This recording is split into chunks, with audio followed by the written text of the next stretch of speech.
Luis Hermosilla. Luis Hermosilla no es Luis Hermosilla. Luis Hermosilla es un hombre que se construyó en el riñón de la UDI, en el riñón, defendiendo a la familia del asesinado senador Jaime Guzmán. Aunque claro, ahora la UDI quisiera hacer como que nunca hubiera existido, pero sí, durante 30 años ha sido parte de esos riñones, esos engranajes. Hombre clave de Chadwick, una especie de Luca Brasi, si me permiten la analogía padrinesca de la Cosa Nostra. Y por lo tanto también fue factor para el piñerismo en los últimos 10, 15 años.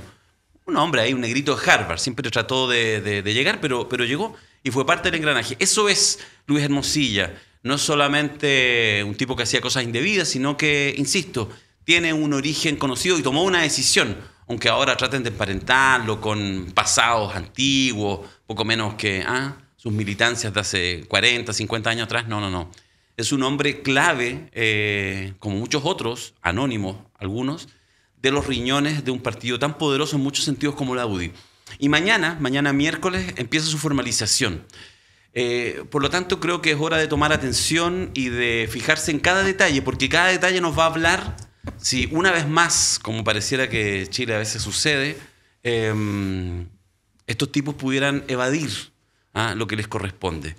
Veremos los detalles, veremos cómo han operado en estos tiempos los medios de comunicación, veremos cómo los intereses se articulan y cómo también, sin ninguna duda, va a haber muchos fuegos de artificio para que Luis Hermosilla no sea Luis Hermosilla, sino que sea una cosa por aquí o una cosa por allá. Bueno, de eso vamos a conversar hoy en Provócame, porque aquí sacaremos el tejido esperando la formalización del Lucho, el Lucho Hermosilla. Aquí comienza Provócame.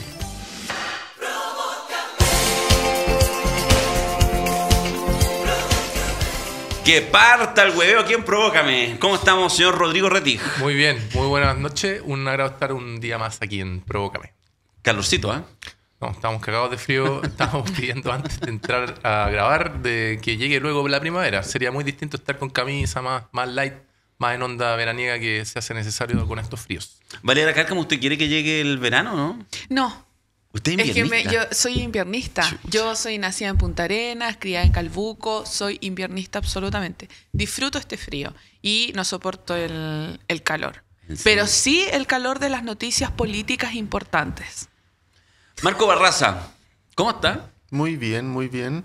Veo que Artemedios y Provócame ha ido mejorando su infraestructura, como lo decíamos la semana pasada. Tiene micrófonos nuevos. Ya los bautizamos el martes pasado, pero no tiene calefacción. Entonces, hay que incrementar un poco la calidad del programa de modo tal de tener más auditores y auditoras y de esa manera ir perfeccionando aún más la infraestructura de Provócame. Pero ahora, a todo esto a mí me encanta Provócame porque es bien ochentero. Hasta la simbología es muy ochentera. Es muy ochentera. Maravilloso. Estamos aquí con un café Dolca. Por supuesto. Más ochentero todavía. Oye, Luis Hermosilla, espera, igual me lo dejaste bandejeado al tiro. Aquí abajo, siempre del programa en el canal de YouTube, está el enlace si quieren aportar al proyecto 32 minutos. Se pueden suscribir y eso permite que exista 32 minutos. De refilón también permite ayuda a que exista el Provócame. Y lo que decía Marco, por ejemplo, a el cambio de estos maravillosos micrófonos, gentileza de nuestros amigos de Artemedio. Y aprovechamos también de saludar de inmediato a don Diego Cancino y a don Pablo Riveros, que están ahí en el switch y en el sonido respectivamente. Excelente. Que se cagan de frío igual que nosotros, pero desde más temprano y hasta más tarde. Así es la vida. Ya, Luis Hermosilla. Parto con esta provocación inicial diciendo Luis Hermosilla es mucho más que Luis Hermosilla, es mucho más que un abogado que hay en desgracia. ¿Están de acuerdo o le puse color?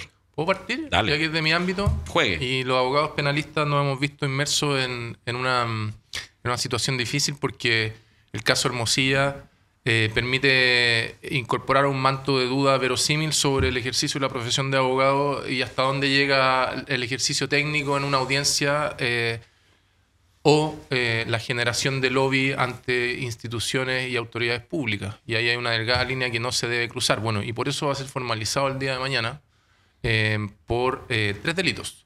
Delito de cohecho, que puede llegar, tiene pena de crimen, puede llegar a pena de crimen, es decir, de 5 años y 1 día hacia arriba, y eso es un elemento importante tener arriba de la mesa para proyectar si hay prisión preventiva o no. Por lavado de activos y por delitos tributarios. Sí, es decir, por 3 delitos no menores, uno de ellos con pena de crimen. En consecuencia, la expectativa que tiene la ciudadanía es que mañana el señor Hermosilla quede en prisión preventiva y es verosímil de que quede en prisión preventiva. Ahora, va a tener un ejército de abogados que evidentemente, partiendo por su hermano, son muy buenos penalistas y van a poner en problemas la decisión de esa jueza o juez de garantía que le va a tocar conocer de la formalización. Pero yo quiero incorporar, más allá de poner sobre la mesa cuáles son los delitos que mañana se van a ventilar en la audiencia, un dato que publicó Interferencia y que más o menos era conocido de meses atrás, que se relaciona con la trenza del poder. ¿Ah? ¿Hasta dónde llega el ejercicio del derecho penal por parte de un penalista o hasta dónde llega la intromisión al poder que señalaba anteriormente? Y resulta que en la acusación constitucional contra Andrés Chadwick se pidió un informe en derecho de un catedrático alemán de nombre Kai Ambos, que cobró 30.000 euros. Sí. Y esos 30.000 euros fueron pagados por el señor Sauer, de Factop. Supuestamente solo porque tenía cuenta en el extranjero, que es un poco la declaración de Hermosilla. Exactamente. Después te los devuelvo, pero como tú tenés cuenta en el extranjero, págalo tú. Pero la pregunta, ¿por qué el señor Sauer paga un informe en derecho del ministro del Interior de la época? Porque es la raja, bo, cuando está Luis Hermosilla entre medio de la cuestión. Aquí Andrés Chadwick tiene mucho que decir. Obvio. Tiene que ser citado a declarar porque al además, Ministerio Público el señor Chadwick. Porque además evidentemente lo pagó Sauer. Lo pagó Sauer. No me cabe duda. O sea, porque lo que quiero decir es, o sea, mira, necesitamos pagar $30.000, que yo no sé qué, puedes pagarlo tú. ¿Para quién es? No, para el ministro del Interior estamos defendiendo, una tontera que lo están acusando, no sé. Weón, por favor, yo quiero pagar eso. O sea, ¿hasta dónde llega la red de favores que Andrés Chadwick tuvo que tener en consideración con Luis Hermosilla? Yo creo que igual la red, porque hay una red política que me preocupa. Especialmente con los diferentes datos que han salido respecto a este caso. Por ejemplo, se la ha estado emplazando últimamente, si es que la prensa quiere o no, tapar un poco más esto, porque yo creo que si se vuelve el centro de la discusión hoy en día, hay muchos que van a caer. Y debo decirlo. Voy a dar como algunos indicios respecto a eso, porque hace poco salió la información de que Hermosilla también había participado en adjudicar la licitación respecto a Enel. Enel, la empresa, ¿cierto?, que ha mantenido días sin luz, ¿cierto?, en la comuna, en la región metropolitana. Y durante el 2016 hasta el 2019, el que fue el presidente de Enel fue Hernán Chadwick Piñera. Herman Chadwick. ¿Cuándo diablos? Piñera. Entonces, pero veamos esto porque no se quieren meter, porque igual la comisión investigadora que se hizo respecto al Servicio de Impuesto Interno y el caso Audio específicamente, citaron a Andrés Chadwick, no se presentó. También citaron a Sichel. Y Sichel se excusó y mandó una carta diciendo que no tenía responsabilidad. ¿Y por qué lo citaron? Porque en su momento tenían que justificar, ¿cierto?, el traspaso de dinero de Banco Estado, cuando él era presidente, ¿cierto?, a Hermosilla. Entonces, simplemente se le pidió que asistiera a una comisión para poder clarificar la información y aún así no se presenta. ¿Por lo electoral? ¿O porque encuentran solamente válido un tribunal de justicia, ¿cierto?, y no creen en las respuestas políticas? Los Chadwick son como el padrino, weón.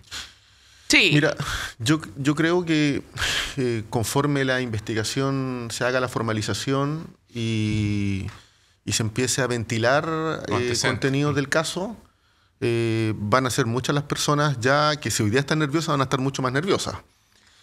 Por lo pronto yo creo que en el ánimo explícito de que la ciudadanía pueda tener herramientas de contenido, hay que fijarse primero en las magnitudes. La Unidad de Análisis Financiero del Ministerio de Hacienda estableció que había una brecha de ingresos declarados y de depósitos de 1.300 millones de pesos en las cuentas de Hermosilla. O sea, son magnitudes de marca mayor. Correcto.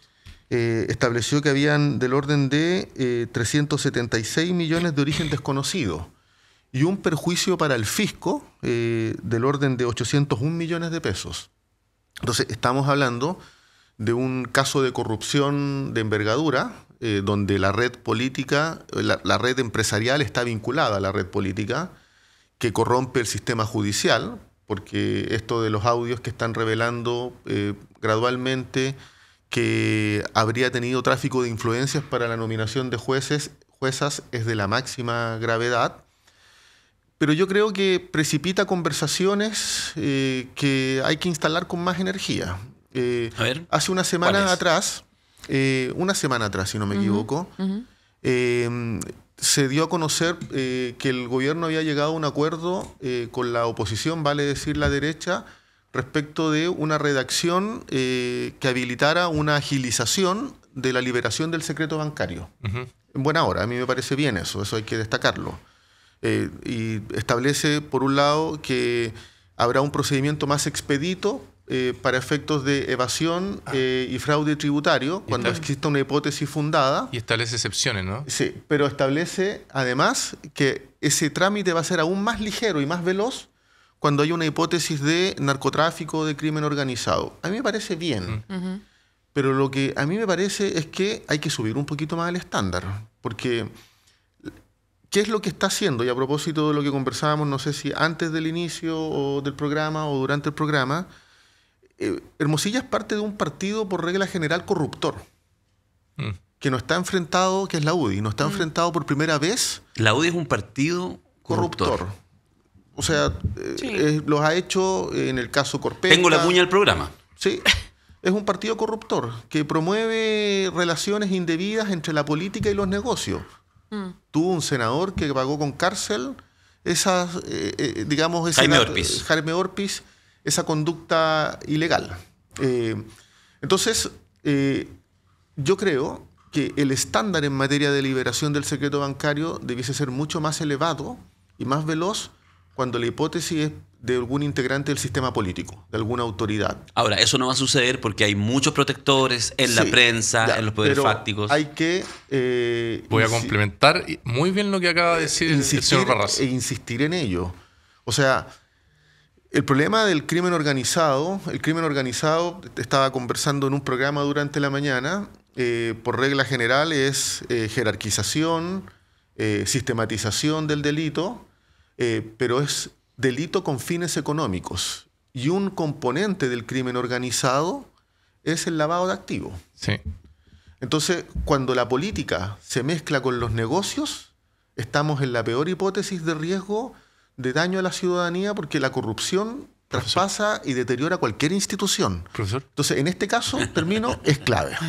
Profesor, ¿me da la palabra? Por supuesto. Para complementar lo que dice. Además que viene un corbata al alumno, entonces Sí. no, está bien. Sí, Decentísimo. Esta vez me la prueba, ¿no? Porque la otra no me la No, esta está linda. Está bonita. Y está buena la combinación. Está bonita. Sí, hay que decirlo. El momento fashion de Provócame. Oye, yo la semana pasada cité la página de Bastián Olea, que es un data scientist, y yo me equivoqué. No era el 80% de corrupción. Era el 60. Era el 60. O sea, 60 derecha, izquierda 13, ninguno 21, centro 7%, casos de corrupción. Y complementando lo que dice Marco, por partido, la UDI, esto evalúa los casos de corrupción del año 2010 al 2024. La UDI lidera con el 30%, después Renovación Nacional con el 19%, y de ahí otros con 19%, Independientes 6%, DC 5%, entre otros. Entonces, lo que dice Marco tiene correlato con la evidencia empírica. Así que... Envíamelo. Te lo voy a mandar ahora por chat, pero quería terminar con una segunda cosa, que es súper importante. Pete, solo decirte, agradezcan los hueones que no le estamos tomando la década del 80 cuando privatizaron la mitad de las hueás y se fueron a puros militantes UDI. Mira, Ya. te voy a mandar ahora por el WhatsApp. Pero lo que yo quería decir también, y quizás lo más importante, yo sé que hay que apretar tuerca en el Ministerio Público, sé que hay que apretar tuerca en el Poder Judicial, pero también tengo la convicción de que no es un antro de corrupto y que cuando hay que formalizar y perseguir a gente independiente, quienes sean, lo hacen. Esto nos ha quedado claro con bastantes alcaldes y alcaldesas que han sido formalizadas de diverso color político en el último tiempo. Y yo me acuerdo que cuando parte el caso Hermosilla había una conversación estilo talla, así como, no, que ya lo van a...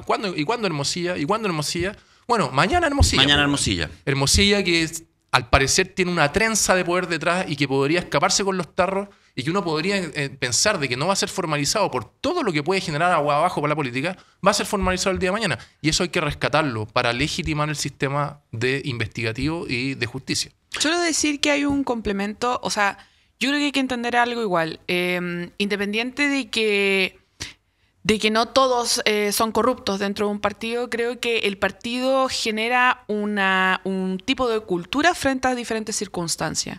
Y cuando tienes una cultura, generas un comportamiento dentro de este partido hacia afuera.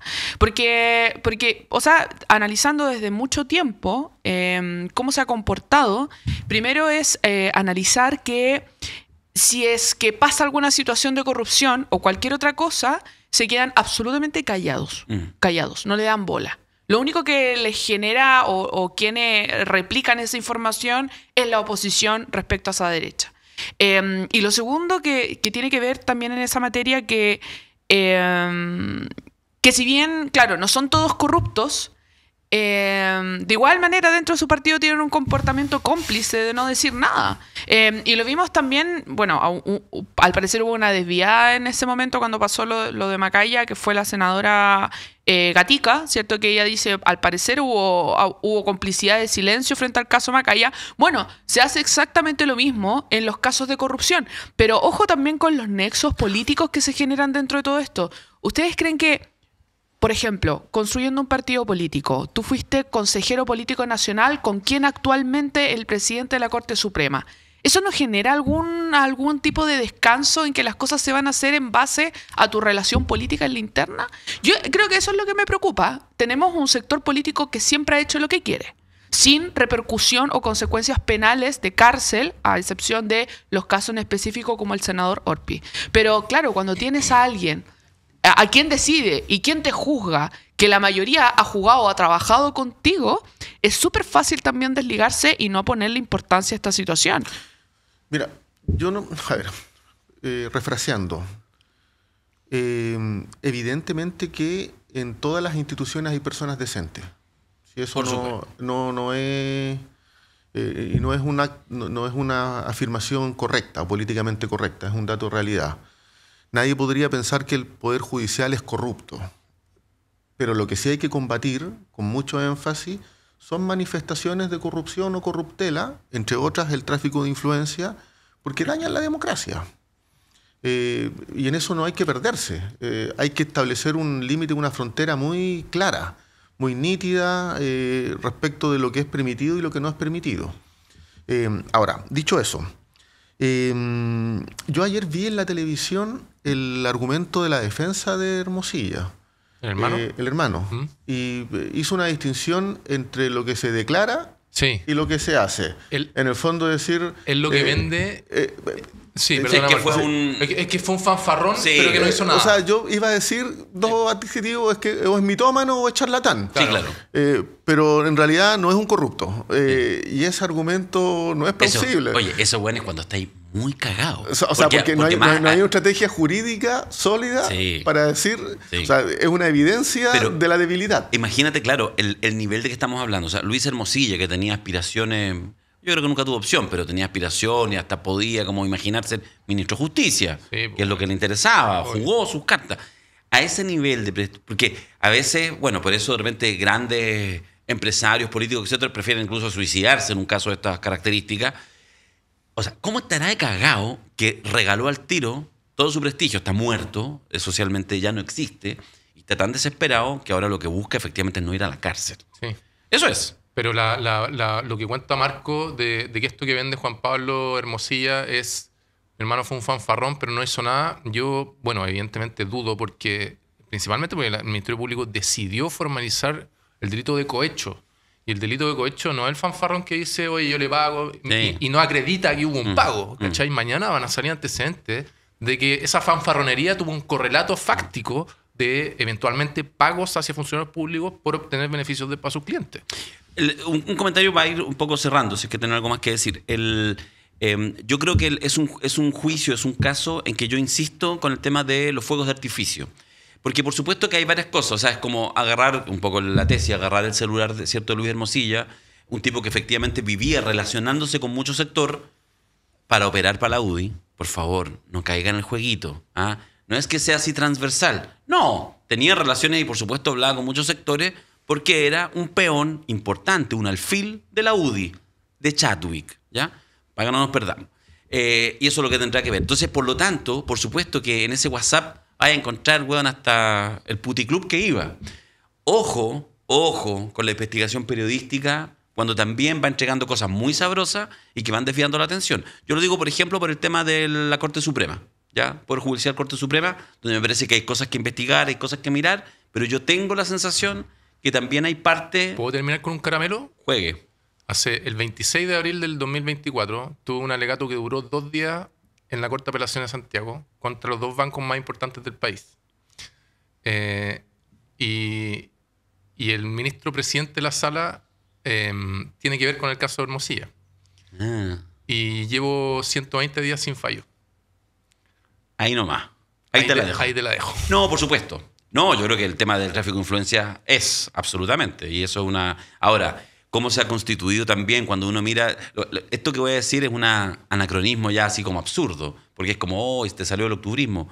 Bueno, pero si finalmente eso es, de alguna manera, la reflexión que uno podía hacer cuando fue el estallido. Oye, es decir, 30 años de una cierta articulación a nivel institucional que permitió y que consagró el abuso como la manera de avanzar de distintos tipos de élite. Es hacer lo que quieren durante mucho tiempo. Y eso pasó el estallido, ganó el rechazo y quedamos, como decía, en un país, como decía en 31 minutos, se creó un mundo nuevo, pero un mundo exactamente igual al anterior. Pero igual digamos. sigue pasando. Bueno, porque claro. incluso después, posterior al estallido social, la que se presentó y ganó en la elección convencional fue Gloria Hood.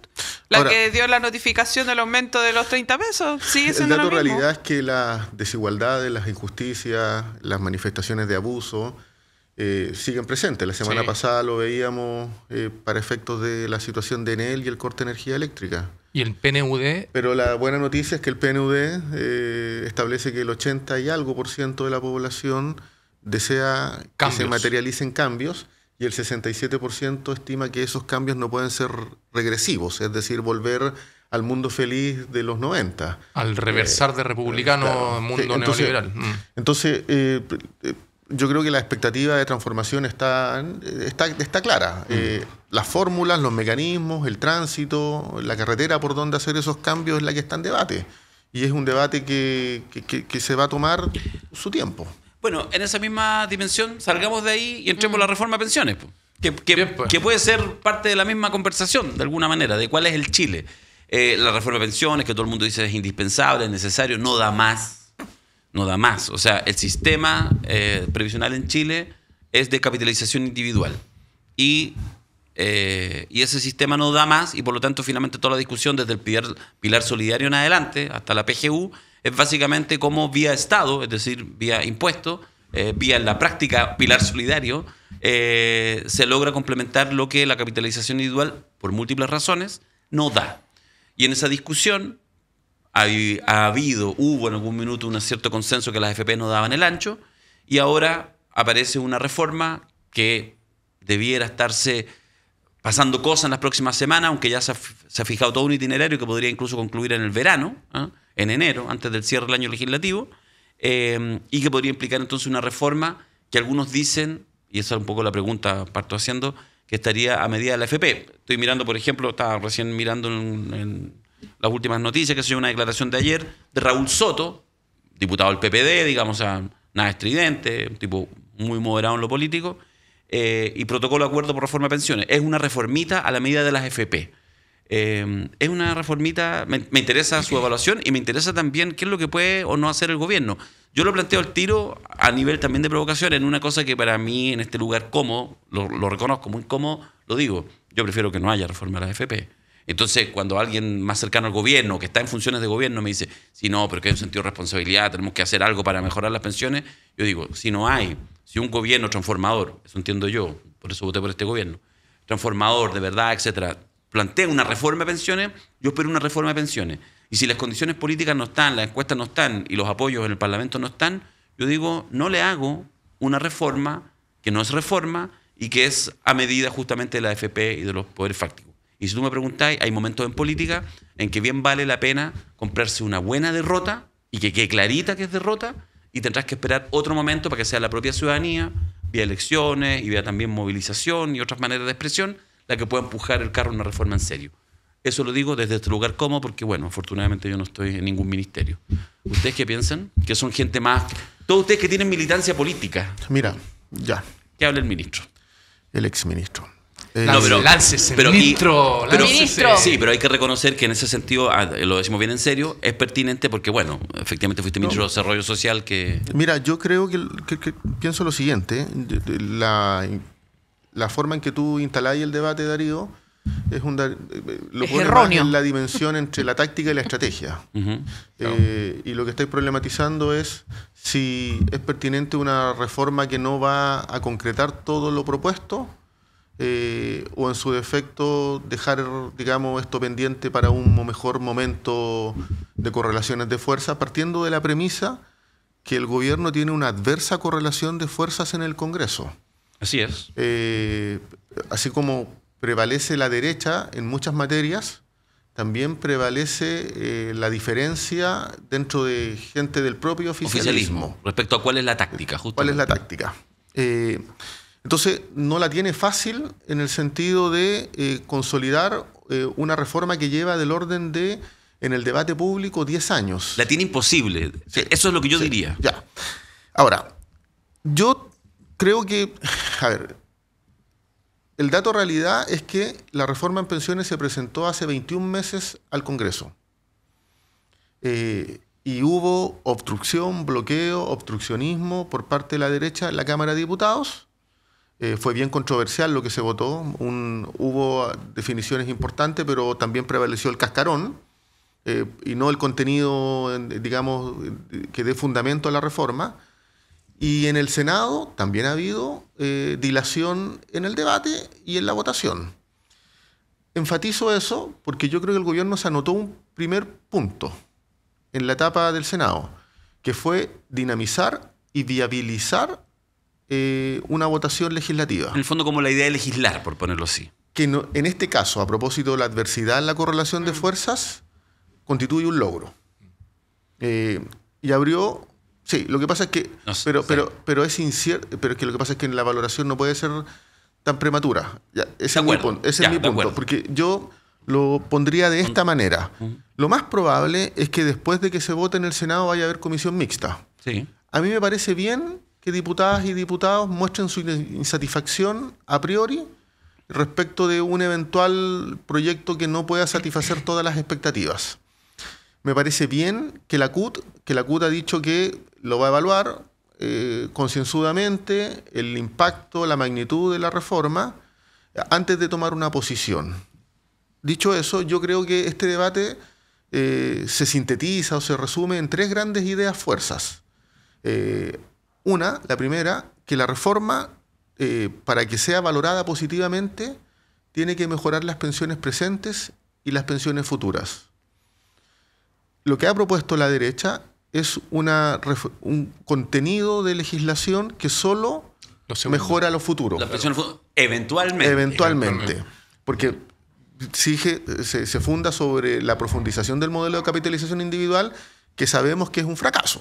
Y que además, o sea, si hace 40 años ya era un problema el tema de suponer que la gente iba a tener un trabajo estable, en el mundo contemporáneo es una verdadera pelotudez, digamos. En segundo lugar, yo creo que la reforma será valorada positivamente si es que en los hechos crea un sistema de seguridad social. Correcto.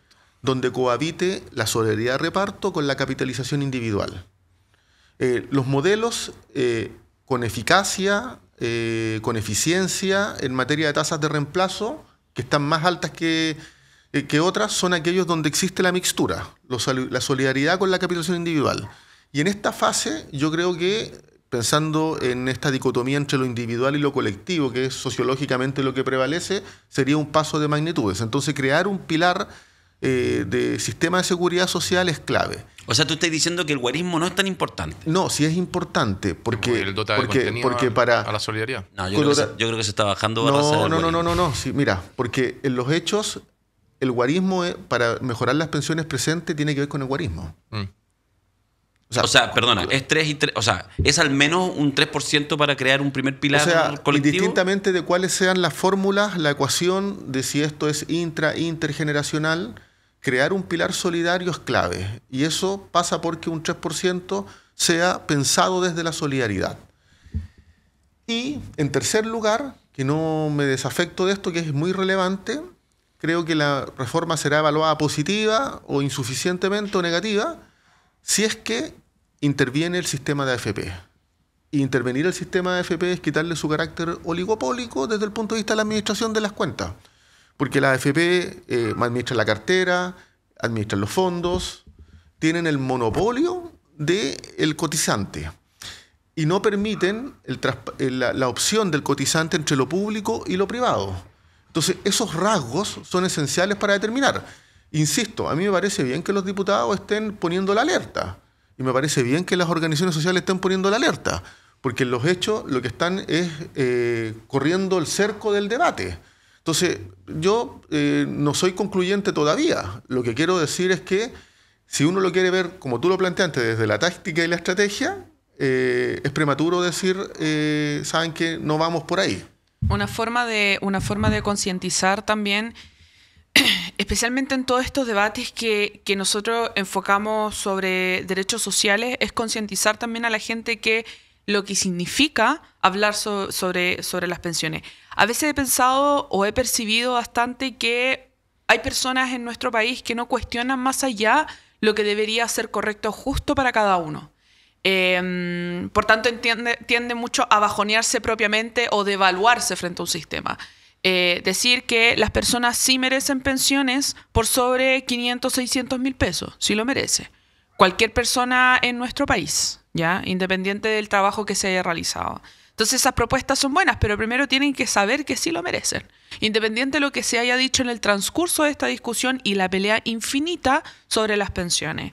Lo que me llamaba la atención en su momento, y me levantó absolutamente todas las alertas, aunque hicieron la pregunta si era ilegal o no era ilegal, cuando apareció esta famosa minuta de la AFP, y esto se empezó a mover en el Congreso, ¿cierto? Y la ministra Jara muestra esta minuta también de lo que que indicaba cada argumento en contra de las indicaciones que se presentaban sobre la reforma de pensiones. Y eso para que la gente entienda, ¿cierto? ¿Eso qué significa? Que la AFP hizo una minuta para pasárselo a los parlamentarios y dijeran exactamente lo que estaba preparando y elaborando la AFP. Por tanto, ya entiendan que hay un sector muy fuerte que no le interesa mucho tener un consenso, sino que defender netamente a la AFP. Solo como dato, hoy en día el 72% de las personas en Chile que se pensionan es menos del sueldo mínimo, su pensión, y el 25% de pensionados es un monto por debajo de la línea de la pobreza en nuestro país. Entonces hay que sacar, que ahora, bueno, rol de los parlamentarios también, ¿cierto? Parte del trabajo que tienen que hacer es ir a hablar a todos los lugares sobre las pensiones y explicarlas en esa materia. Por eso la propuesta y ahí entra un poco mi disyuntiva, porque yo entiendo la percepción de la gente cuando dice no va a cambiar, porque no ha cambiado mayormente. Estábamos viendo un aumento de sueldo mínimo así como cada 2 lucas por 3 años. Entonces, claro que lo ven lejano, especialmente las personas que están recibiendo las pensiones. Es aquí la relevancia de hablar de filosofía política aterrizando en algo concreto. Perdón que me vaya en esta ola, pero me parece que en materia de pensiones es donde más se grafica. Lo primero, yo tengo que hacer una crítica a la derecha porque como que el pasado no ha pasado, haciendo un juego de palabras. Yo creo que el problema es la rigidez ideológica de la derecha, en donde quieren hacer del futuro una copia feliz del pasado idealizado. Cuando digo una copia feliz del pasado idealizado es que ellos siguen viviendo en los códigos neoliberales del consenso de Washington de los fines de los años 80, inicio de los años 90. Todo lo que sea individualidad ellos lo van a defender y todo lo que huela a algo de solidaridad ellos lo van a atacar. ¿Y por qué es importante hablar de filosofía política para explicar la dinámica de las pensiones? ¿Y por qué no es deseable de que solo haya cotización individual y por qué sí es deseable que haya solidaridad?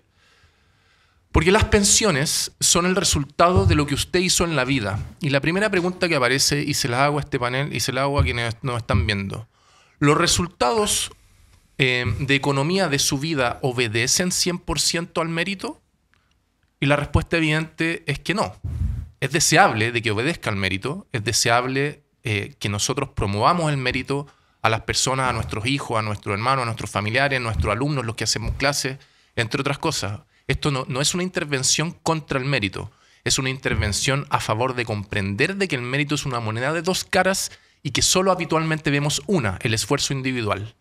Pero la segunda cara del mérito, que tiene que ver con las contingencias arbitrarias, y por contingencias arbitrarias me refiero a nacer en una comuna como Las Condes o en una comuna periférica, tener una plaza tomada por el narco en donde mis hijos no pueden salir a jugar, o tener una plaza en donde mis hijos puedan salir a jugar, entre otras cosas, tener dos padres, un padre o no tener padre. Todas esas son cosas que las personas no deciden.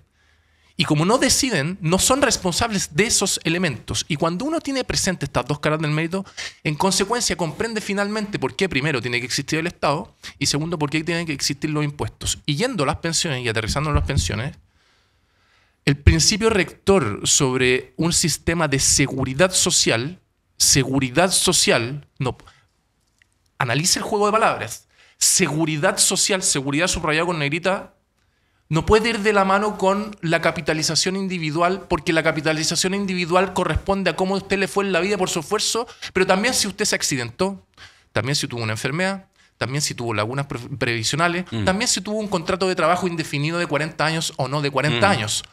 Todos estos 4 elementos que dije finalmente son determinantes para comprender si la capitalización individual es exitosa o no.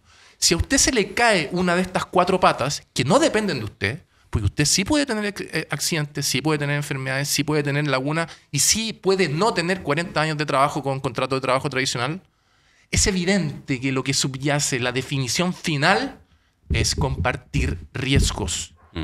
¿Y qué es compartir riesgos en el lenguaje de sistema de pensiones? Que haya una parte que se vaya a solidaridad. Y esto es lo que la derecha nunca ha entendido y le hace creer a la ciudadanía de que no, tiene que ir a su capitalización individual porque es su esfuerzo. Bueno, ¿y qué pasa si me pasa un accidente? Claro, ya. Es que mira, lo que plantea Rodrigo, pero lo quiero llevar para darle una vuelta, porque esa impugnación que tú haces, 100% de acuerdo, que en el fondo es una impugnación conceptual a la derecha, pero lo voy a decir así, en estos efectos no espero nada de la derecha, porque no lo entiende, no lo quiere entender. No lo quiere entender, ¿por qué? Porque a la sí derecha... lo entiende, lo que pasa es que es parte del engranaje de dominación. La cosa. Claro, obvio, ¿cachai? Entonces, no me importan. Quiero ir a este otro lado del río, donde están los sectores progresistas, de izquierda, en fin, los que creen en la seguridad social, sí, que lo entienden conceptualmente, pero que, y esa es mi duda, y aquí me viene, en esta fase, casi me viene como el ultra, pero es que, sinceramente, creo que hay que darlo. Mira, fíjate que ahora, la modificación que hizo el gobierno, que políticamente es hábil, yo te reconozco el punto que tú señalas, y Marco, la pregunta es a costa de qué, y que logra entrar la conversación en el Senado, entonces empieza a cambiar, por ejemplo, le pone la figura de préstamo. Este préstamo a 20 años, etc. No, entonces, pero déjame solamente, por ejemplo, citar acá, mira, estaba mirando ahora también, revisando. Bettina Horst, gran pensadora, ¿cierto?, de la derecha y ultraderecha chilena. La hueá de Alibaba. Justamente. Libertad y desarrollo. Sí, la hueá de Alibaba. Y esta es de las Avilositas. Bueno, es discutible el concepto. Bueno, y entonces, por ejemplo, ella dice, no me gusta la solución porque cuando hablamos de préstamo es muy cercano a hablar de reparto. No hay ninguna certeza que este préstamo sea transitorio y que te devuelvan la plata. Ella dice eso. ¿Qué es lo que tiene que hacer el gobierno? Estoy haciendo una ficción. Tiene que decir, no, si es préstamo. Porque si no, no hay viabilidad. Porque la derecha le dijo en todos los tonos, Macaya antes de caer en desgracia, no, reparto, no me hable de reparto. No va a haber reparto. Porque el dinero tiene que ser de los pensionados. Y ahí la gente que no pensiona ni una weá, ¡ay, le hace sentido! Bueno, porque llevamos 50 años de un individualismo exacerbado. ¿Y por qué no se preguntan sobre estas 4 contingencias que te digo yo? Exactamente. Entonces, lo que yo quiero decir es lo siguiente. Termino con esto, Marco, entrompo nomás. Lo que yo quiero decir es, yo creo que no hay viabilidad política para los sectores transformadores, progresistas, todos los apelativos que ustedes quieran, si es que uno no hace la pérdida de decir al pan y al vino. Sí, es reparto. Oye, pero esta es mi plata. No, weón, no es tu plata. No es tu plata. Tal como cuando yo voy a comprar pan a la esquina y el 19% pero se va al IVA. Perdón, Marco. No, pero está bien. Es que hay una idea previa que no es tu plata. Es, ok, es tu plata, pero la pregunta que aparece es, ¿vas a tener plata? ¿Los 40 años? Por ejemplo, está bien. Pero por eso quiero decir, radicalizar la apuesta. Es que si no, yo siento que estaba todo el tiempo en lo que uno ve a un gobierno. Este es un gobierno de izquierda. La ministra de Trabajo que está metida en esto es del Partido Comunista. O sea, perdón, más que eso, nunca. Y sin embargo, tenéis que estar bailando y asumiendo los códigos, incluso conceptuales, de efectivamente una mayoría que está, porque yo creo que no has dado la pelea. Una última, 10 segundos. quizás si hubo el éxito está claro, pero quizás si hubo un gran fracaso desde mi perspectiva del movimiento No Más AFP, del cual por supuesto soy orgulloso del trabajo que se hizo, es que no aprovecharon el envión para pasar no solamente al no más, sino al sí más. ¿Cuál es la propuesta que tú pones encima de la mesa? Y eso evidentemente quebra huevos. Oye, pero mira, yo... lo siguiente. Yo creo que el gobierno tiene un horizonte claro y tiene conciencia de que el debate de las pensiones pasa necesariamente por la creación de un sistema de seguridad social y que conceptualmente connota expectativas distintas a las que los medios de comunicación o las AFP difunden, los grandes medios me refiero. Porque el incremento de la cotización del 6% no es plata de salario, es seguridad social. Y la seguridad social, por regla general, es provisionar recursos para el largo plazo, compartiendo riesgo y mutualizando las ganancias, los beneficios. Ahora, aquí se conjugan en el debate de pensiones, como en ningún otro sector de los derechos sociales, una confrontación de ideas muy brutal. Bueno, y que tiene de la diferencia. Y que tiene una expresión muy nítida desde el punto de vista de las expectativas ciudadanas.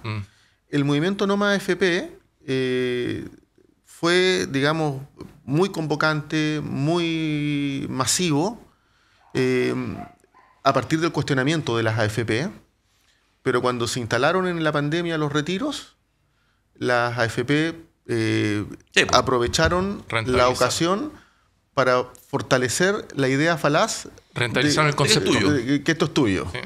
Y privatizaron la noción sociológica del derecho social. Sí, claro. El neoliberalismo se hizo carne. Claro. Para ti, amigo ahora, carretonero, sacaste $1 millón de pesos y es mío. En esto... Y era todo lo que había ahorrado en 20 años, güey. En esto, otro dato de realidad es que, por lo mismo, la ciudadanía cree que su mérito, o una parte importante de la ciudadanía cree que su mérito es la única variable que explica la satisfacción del derecho durante la vejez. Yo creo que hablar de esto es tan importante. Sí, y es un error porque, o sea, pero del mismo modo la ciudadanía lo que demanda del Estado son políticas de protección social. Sí, totalmente. Entonces, esa mixtura es una mixtura que expresa la tensión. ¿Y entonces desde la política qué? Desde la política de un gobierno de izquierda. Desde la política de un gobierno de izquierda es perseverar en la transformación, pero teniendo a la vista dimensiones operacionales de la política y dimensiones de decisiones estratégicas y tácticas. Mira, Barraza dice avanzar consolidando. Y creo que está diciendo avanzar sin transar. Espera, mira. Lo que dice el informe del PNUD. Los más viejos van a reír. El informe del PNUD, ¿qué dice? Dice que existen en Chile lógicas inhibidoras. Sí. ¿Cuáles son las lógicas inhibidoras? Los discursos de la élite económica, de la élite política, que aplacan las expectativas de transformación. ¿Qué es la minuta de las AFP? De la asociación de AFP, es una lógica inhibidora. Claro. Que permea en el sistema político, porque le transmite contenidos, pero que permea en la ciudadanía, porque transmite con mi plata no, y lo dice con publicidad pagada por los propios cotizantes. Sí, pues es fantástico. Que es negocio redondo. Maravilloso. Ya. Yo creo que la magnitud de una reforma en pensiones está de alguna manera, o sea, cuán transformadora sea, y yo espero que sea lo más transformadora posible, depende de la ciudadanía, porque las reformas requieren de sustento social, reformas de este calado requieren de apoyo social, de apoyo de las organizaciones. Sí. Entonces, yo en esto creo que la CUT toma una posición correcta, exigir que sea más transformadora. O sea, pero lo que quiero señalar es que aquí no es una ecuación fácil de buenas a primeras. O sea, tiene que estar procesada desde el punto de vista del ejercicio ciudadano, del sistema político. Es que ¿sabes cuál es el problema, Marco? El problema es mucho más profundo, porque lo que ocurre, y por eso es tan relevante la pedagogía filosófica y política, weón. Y esta weá no es andar por la luna y que este weón está hablando en difícil. No, hay que ir. Yo cuando fui al matinal de Chilevisión, ese es mi video que tengo cargado en todas mis redes sociales, primero. Yo hablé de esta weá y tiene 500.000 vistas y tuvo un empuje brutal. Cuando dije hay que hablar de la libertad, hay que hablar de la igualdad, hay que hablar del mérito. ¿Por qué? Porque el problema es que la ciudadanía chilena está anestesiada desde la concepción de qué se entiende de cómo llegar a la vida buena. Está anestesiada pensando de que aquí hay una forma de obtener el éxito en la vida, y por éxito hablamos de cosas materiales, pero también de su educación, su salud y sus pensiones. Está anestesiada y piensa de que eso se va a lograr solamente levantándote de las 5 de la mañana a las 10 de la noche, trabajando. La teoría del mérito. Que, reitero, aquí una izquierda radical podría decir, el mérito no existe. El mérito sí existe y hay que promoverlo. Pero no se agota ahí la temática. La temática de hablar de esto es relevante para que las personas logren despertar la conciencia ciudadana. Y ahí recién entender de que la finalidad ulterior de un sistema de seguridad social debe ser la solidaridad. Mientras no hablemos de eso, la gente va a seguir anestesiada y le va a hacer sentido de que es tu plata, la capitalización individual es suya y usted no se meta con otras personas. ¿Cachai? Yo puedo decir que la gran pregunta es cómo se llega a la gente. Que eso también lo aprendimos en el primer proceso constituyente. Es erróneo pensar que las organizaciones sociales también llegan al sentido común de la gente. Eso es falso. Los partidos políticos, ni el presidente, ni las organizaciones sociales. Porque estuvieron, yo lo digo porque claro que fui parte de una organización y convocamos en momentos marchas en las calles, ¿cierto? Miles de personas en las calles, en Santiago, a nivel nacional. Y aún así existieron procesos que fueron fallidos. Entonces, ¿cómo se llega al consciente de las personas? Hay una batalla que ganó la derecha por mucho tiempo porque es como Estados Unidos, la forma de ganarlo a punta de golpes de Estado. Ya lo hicieron. ¿Y cuál es esa percepción? Que la gente entiende que lo privado es mucho mejor que lo público. Por tanto, cuando tú le dices Estado, automáticamente hay un recelo respecto a eso. Por ejemplo, como poner ejemplo, yo creo que lo público es mucho mejor que lo privado. Por ejemplo, ¿cómo le han funcionado las empresas a las personas a nivel nacional con todo lo que pasó? Pero vale, tú sabes que hay que hacer una calibración. ¿Por qué? Porque el PNUD también, Marco, el informe dice de que una de las variantes que afectan la consecución de objetivos es el maximalismo de los movimientos sociales. Entonces, cuando, por ejemplo, y aquí le voy a dar un punto concreto, cuando hablamos de salud o educación y te dicen solo el Estado es el que lo debe proveer, ahí están errando también, pues, bueno. Y el maximalismo de la Convención 1 fue el error de los movimientos sociales y de la gente que venía de la lista del pueblo, de que la calibración entre lo público y lo privado no lo supieron hacer tampoco. Yo creo que en algún momento debiésemos tener una conversación así como destinada a evaluar el proceso constituyente 1 y el proceso constituyente 2. Weón, ¿estáis seguros? Sí, yo creo que en algún momento... hay que... En algún momento hay que... Me faltó agregar algo, eso sí, de lo que estaba hablando anteriormente. Sí, perdón, yo te interrumpí. Perdón. Sí, perdón, disculpa. Ahí estás pidiendo perdón.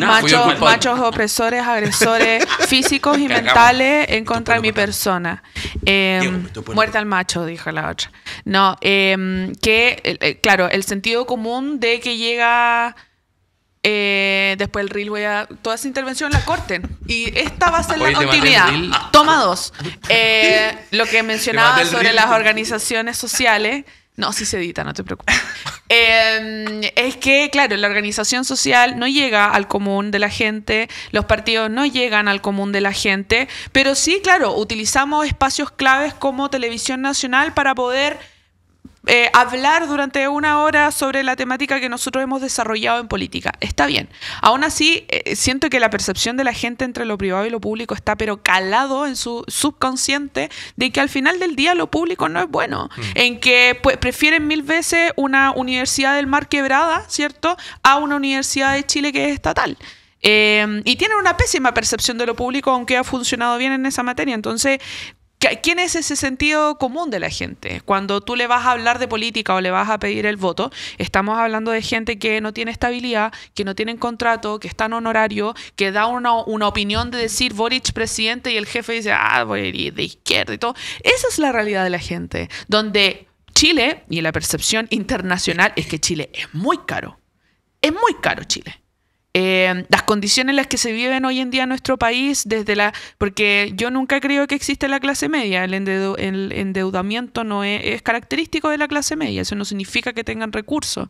Pero Pero bajo esa materia, ¿cómo le hablamos a esa clase media que ya la tiene cautivado, ¿cierto? Un sector tradicional de la derecha porque se sustenta con el sistema privado. Por ejemplo, un gran porcentaje que pertenece a la clase media son de quienes son parte de las Fuerzas Armadas, que hoy en día cuando le hablas de sistema de pensiones es que la gente ingrese a su propio sistema de pensiones, un proyecto de ley presentado, ¿cierto? por Luis Cuello, que es del Partido Comunista, que me pareció una buena estrategia en temas de pensión, pero la percepción de ese sector de la clase media es: no quiero que todos se metan a mis pensiones porque, claro, mis pensiones son muy buenas y es un sistema consolidado aparte. Entonces, ¿cómo nosotros cautivamos a ese público siendo de una izquierda transformadora que quiere pensiones iguales para todos? ¿Le vamos a explicar que si es que no nos dan las pensiones, toda la gente en Chile va a elegir la suya?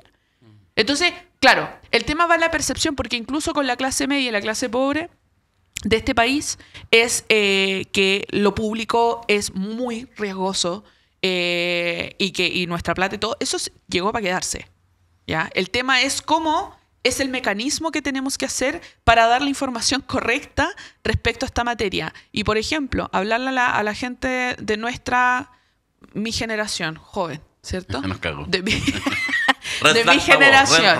Por ejemplo, yo soy siempre he sido muy clara. Creo que el individualismo ha matado a la sociedad chilena y creo que parte de la solidaridad es decir, bueno, yo creo que soy capaz de que me aumenten a mí el impuesto, no lo sé, para que hoy en día las personas mayores tengan excelentes pensiones. Ahora, ¿toda mi generación está dispuesta a hacerlo? Y ahí vamos a empezar el individualismo y cómo entendemos también el sistema. Por eso hay una disputa cultural, hay una disputa ideológica que tiene una bajada. Por eso, la semana pasada le creamos la cuenta Instagram, por ejemplo, a Provócame. Más allá del huevo, lo digo en serio, digamos, porque efectivamente entendemos que hay efectivamente una cantidad importante de gente que nos ve toda la semana. Ya prontito vamos a Spotify, tranquilo, esta semana lo hacemos. Pero hay muchos que no van a ver este programa, ni ningún programa de este tipo. Pero que de repente, si están mirando, bueno, ahí... O sea, la inmensa mayoría no... Claro, ahí nomás, y de repente, pum, se va a encontrar a la Valeria Cárcamo y tiene sus seguidores y va a seguir y va a escuchar una cosita y de repente, y un debate, alguna cosa. Y eso de alguna manera es parte de la disputa que tenemos que dar. Así que aprovechamos de decir que Provócame CL. Dijéramos así como si fuera provócame.cl, pero la cuenta de Instagram es Provócame CL, CL de Chile, CL, ¿cierto? Por supuesto. Así que eso nos pueden seguir, ya tenemos como 500 seguidores, los reels se están moviendo harto, así que también tratamos de hacer un aporte humilde, modesto, pero también para meternos en las conversaciones políticas. Y solo con contenido incluso del último capítulo. O sea, hay que hacer una revisión de todos los capítulos, que son muy buenas las intervenciones. O sea, las mías, pero en general el programa es bueno. De hecho, yo creo que con los reels vamos a hacer un ranking para ver cómo estamos cada uno. Ya, lo tenemos que dejar acá porque hay gente que se tiene que ir, gente muy importante entre nosotros. Exministro, la dejamos. Ministro, no se vaya. Ministro. No hicimos ni pausa para hablar. Ya, estuvo bueno. A ver, contarle un par de cosas. El programa ayer de 32 minutos estuvo muy bueno, muy buenas las entrevistas. No pudimos hablar. Estuvo Sandro Gaete ayer, que renunció a la Subsecretaría de Derechos Humanos. Y hay ahí una crítica filosa, él dice, aún a tiempo respecto al Plan Nacional de Búsqueda de Detenidos Desaparecidos. Es un tema importante, así que lo pueden ver. Estuvo también ayer Lidia Casa, estuvo Arturo Barrio y estuvo el diputado ex-PDG Rubén Oyarzo. Feliz de venir a 32 minutos. Dijimos, buena onda, me lo topo harto. Sí, no, muy afable. Bien. Pero vamos para preguntarle, ¿qué es esta weá? Porque además ya no existe nada del PDG, po. Sí, po. Pero fue buena, estuvo interesante. Eso. Y terminó ya la audiencia de preparación de juicio de Gustavo Gatica. Así que él tiene un canal de YouTube, Gustavo Gatica 2024. Síganlo, porque además este jueves, pasado mañana, se estrena una conversación que hizo. Él va a hacer un podcast desde ahora. Creo que lo comenté en algún minuto. Inicia este jueves con el primer capítulo entrevistando a su abogado, Caldo Cajardo. Una conversación muy interesante, así que... Lo vamos a ver. Bueno. Lo vamos a ver. Terminó la defensa del criminal Crespo, hizo todo lo posible por tratar de no sé qué. No logró bajar ninguna prueba, así que se le viene complicado al carnicero Claudio Crespo, ex carabinero teniente coronel, porque las pruebas son abrumadoras respecto a su participación y al dolo que hubo más en su acción. Pero eso será materia de juicio. Qué bueno. Y... Valeria nos va a abandonar un par de semanas. Sí, me voy a la República Popular de China Bien. para poder... Estos comunistas, weón. Muy bien. ¿Cuándo van a hacer el Congreso de Liberales para poder ir a esa weá? El problema Muy es que bien. Yo entiendo que hicieron uno Socialismo con liberal, peculiaridades pero chinas. falta de quórum. No había muchos No, no hay liberales. muchos dijeron. liberales. Sí, la Internacional Liberal existe y se va a Canadá, pero sigue contando. Pero No me bueno, invitaron a la República Popular de China, muy querida por Marcos Barraza, Por supuesto, ¿cierto? yo Y estuve muy en odiado China por Rodrigo y Reti. soy un admirador del milagro chino, del socialismo con peculiaridades chinas, porque hay progreso, hay una noción de desarrollo y además es un contrapeso de Estados Unidos. Dicen Ya- que detrás está Marcos Barraza. Ya, patriotas, ahí tienen el reel, sáquenle de contexto nomás a Marco Barraza, no, No, a Sofía, no. ¡ay, estos hueones compartieron esa hueá! Tráiganos regalitos, Valeria. Tráiganos Les voy a traer regalitos al programa, un calefactor. Les voy a traer de China. Ya. Y- Comida también. En China te sugiero evitar las ironías, no corras ni un riesgo. No será Corea del Norte, pero nunca se sabe. Nunca se sabe. Nunca se sabe. Bien Golpean a la correctita. gente allá, ¿cierto? Era el difamador Darío Quiroga. Y tenemos ya persona que entre ahí a estar en el lugar de la Vale esas 2 semanas. Estaban No, intentando encontrar a un símil. Hay un Michelle casting, hay un Bachelet casting. salió en... hay un casting. Michelle, ahora que dijiste que no vas a ser candidata, pero no te creemos, podrías darte una vuelta por acá. Realmente la gente pensaba que preguntándole, ¿va a ser presidente? Sí. No, y hoy ¿Qué día esperaba la hablando, gente? así como yo escucho Lo más notable es que Yo la le creo. presidenta Bachelet ha declarado que no quiere ser candidata, pero es la candidata mejor posicionada. Sí, yo le creo cuando dice, yo no voy a hacer ahora. Obvio. El problema es en 10 meses más. Claro, justamente. Ahí hay que preguntarle. Espero. Toquemos madera. Jóvenes, un placer, como Un siempre. placer. Nos encontramos nosotros el próximo vemos. martes. Gracias. Sin Valeria Cárcamo, van a bajar las vistas, lo sé, porque es la Definitivamente. Queen, pero Sí. con Marco Rodrigo La cago. y yo haremos lo posible. Gracias a los amigos de Artemedo, gracias fundamentalmente a don Diego Cancino, a Pablo Rivero. Tremendo. Muchachos. Eso. Notable, notable. Póngale gana. Ya, hasta el próximo martes. Chao.